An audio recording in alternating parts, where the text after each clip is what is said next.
Yeah, kamusta mga paps? Buhay kalsada. Boss, ano nangyari dyan? Flat kayo, flat? Okay na, may ano ka na? May pandikit ka na? Ha? Ay, hindi mo malaman kung anong butas dyan. Siya. Sige, tabi dyan, gawin natin, tabi doon. Gawin natin, may pandikit ako dito. Ha? Sige lang, ayusin ko lang to.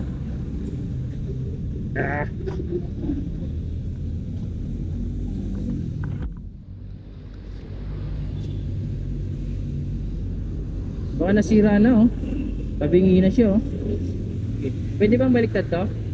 Baliktad natin, ha. Para mabilis natin makita yung butas. Yung oo. Check natin kung anong tama.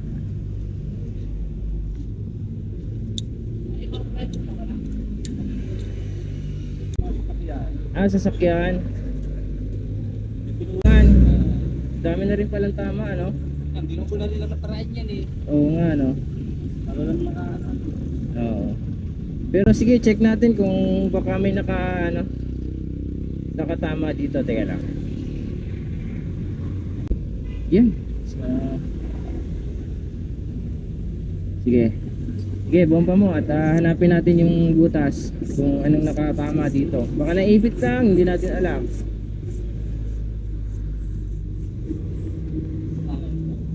Yun. Ano yan? Naipit. Naipit siya. Ayan. Dali lang yan. Sige, okay. Bilisin mo muna.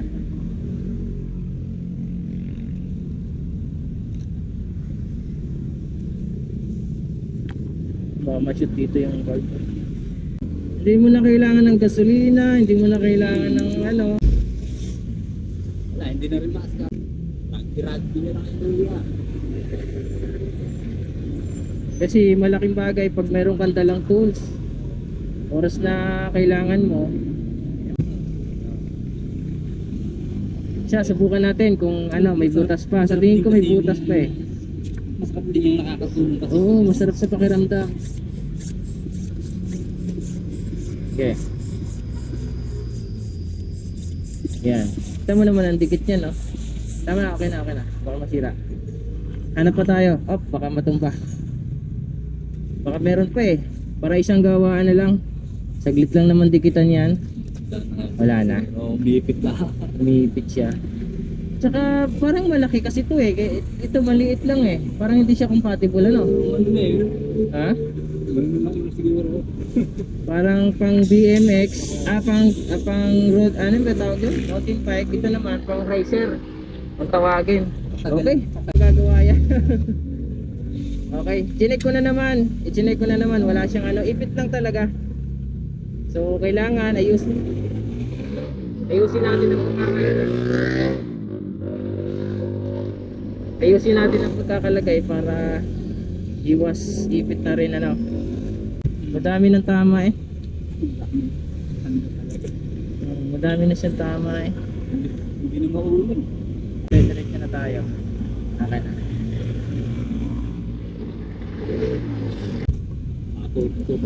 Anak mo yan, anak mo yan. Okay. Dito po kayo, dito po kayo. Liligpitin ko lang yung gamit ko. Sige,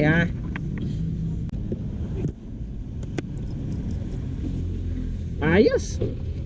Teka po. Teka. Merong ano eh. Ano yan? Lumubo siya eh, oh. Teka. Delikado yan.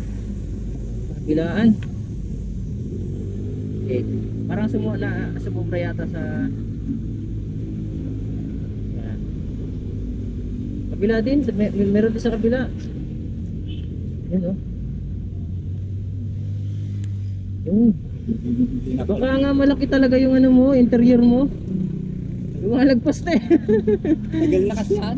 Ha? Tagal na. Matagal na. Pag pinalitan mo, i-undersize mo na lang siya. Liitan mo ng konti. Pagka nagpalit ka para hindi siya ano. Pang 75 na eh, pang 38 lang naman eh. Oh, okay. Oo, kasi may mga sukat yan, di ba? Oh, Kasi para sa ganito talaga. 26 Kasi parang sa mountain bike na yun eh. Pero okay. Okay lang. Wala nang lumubo. Delikado yung kanina. Manula, hindi napansin, hindi nag-lock. Oo, hindi lang siya nag-lock. Ah, ano mo? Bigayin mo. Okay na yan? Okay na yan? Ito may matigas na talbong. Ah, sa bagay, matagtag pati yun. Okay, ayos.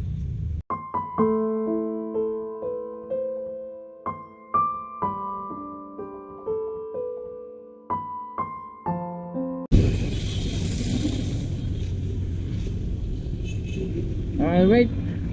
Ah. Okay. Ayos. Ingat po kayo. Ingat po, ingat. Ingat po kayo. Alright.